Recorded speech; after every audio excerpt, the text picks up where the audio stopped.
First Revanth Reddy గారు చేసిన మొట్టమొదటి తప్పుడు పని టీజీపీఎస్సీకి మహేందర్ రెడ్డి అనే ఒక పోలీస్ ఆఫీసర్ని 9 నెలల సమయం ఉండగానే ఆయనకి కనీసం 3 సంవత్సరాలు ఉండాలి. ఆల్రెడీ ఈయనకి గులాబీ పింక్ కడ్రాయర్లు పంపించిండు రేవంత్ రెడ్డి ప్రతిపక్ష నాయకుడు ఉన్నప్పుడు. డీజీపీకి పింక్ డ్రాయర్లు పంపించారు కాంగ్రెస్ గిఫ్ట్. అంటే పింక్ డ్రాయర్లు వేసుకొని తిరగండి, మీరు పోలీసులు కాదు, కాకి చొక్కాలు ఇప్పేసి పింకీలు వేసుకొని పింకీలు అని చేసారు. ఏరి కోరి మళ్ళీ ఆయన అదే రేవంత్ రెడ్డి గారిని అరెస్ట్ చేసినప్పుడు ఉన్న పోలీస్ ఆఫీసర్ ఈయననే డీజీపీ. అలాంటి మహేందర్ రెడ్డి గారి మీద ఆల్రెడీ చాలా ఆరోపణలు ఉన్నాయి అప్పటికే. ఈయన పోలీస్ డిపార్ట్మెంట్ లో కన్స్ట్రక్షన్ చేస్తాడు, కరప్షన్ చేస్తాడు, ఈయనకి 1000 కోట్ల ఆస్తులు ఉన్నాయని చెప్పి ఇదే నాయకులు చెప్పారు, కాంగ్రెస్ నాయకులు.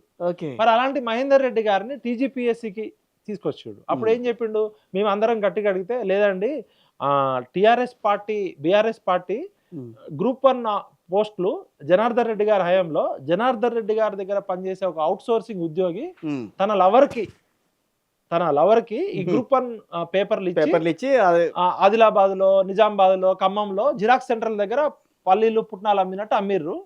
ఆ పేపర్ లీక్ అయింది, పట్టుకున్నారు. గ్రూప్ 1 లాంటి పోస్టులను ఇంత దారుణంగా చేశారు. ఆ దొంగలను పట్టుకుంటాం, అవసరమైతే టీజీపీఎస్సీ ఉద్యోగులను కూడా అరెస్ట్ చేస్తాం, కాబట్టి పోలీస్ ఆఫీసర్ అయితే తొందరగా పట్టుకుంటాడు, ఈయన మంచి పోలీస్ ఆఫీసర్ అని పెట్టినా అన్నాడు. ఓకే, జనార్దన్ రెడ్డి గారి హయాంలో పేపర్ లీక్ అయింది. ఆ కేసు సిట్ అన్నారు, స్టాండ్ అన్నారు, ఫ్లై అయింది. అది సిట్ అయిందా, స్టాండ్ అయిందా, స్లీప్ అయిందా, సచ్చిందా?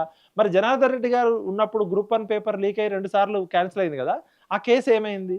మరి మహేందర్ రెడ్డి గారు పోలీస్ ఆఫీసర్ కదా, ఎంతమంది పేపర్ లీకేజ్ దొంగల్ని పట్టుకున్నాడు? లేదు. మళ్ళీ 9 నెలల్లో అయిపోయిన అది మహేందర్ రెడ్డి గారి రిక్రూట్మెంట్ దగ్గర నుంచి పొంగిలేటి శ్రీనివాసరెడ్డి అకౌంట్ లో 2500 కోట్లు 3000 కోట్లు ఎక్కడం నుంచి ఈ రెండింటితోటి పాపము తెలుసో తెలియకో గానీ ఇంకా అప్పటి నుంచి స్టార్ట్ చేస్తే సెట్ బ్యాక్స్. ఒకటి హైడ్రా రెడ్డి అని పేరు తెచ్చుకున్నాడు, ఒకటి మూసీ రెడ్డి అనే పేరు తెచ్చుకున్నాడు, ఆయన గుంపు మేస్త్రి అని పేరు తెచ్చుకున్నాడు. కానీ ఈయనకి ప్రతి 3 నెలలకో పేరు మారిపోతుంది. మూసీ రెడ్డి పేరు టైటిల్ ఆయనకే సోషల్ మీడియాలో వచ్చింది, హైడ్రా రెడ్డి వచ్చింది.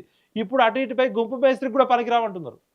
గుంపు మేస్త్రి అంటే coordination, communication, leadership, crisis management, decision making and team ని లీడ్ చేయడం.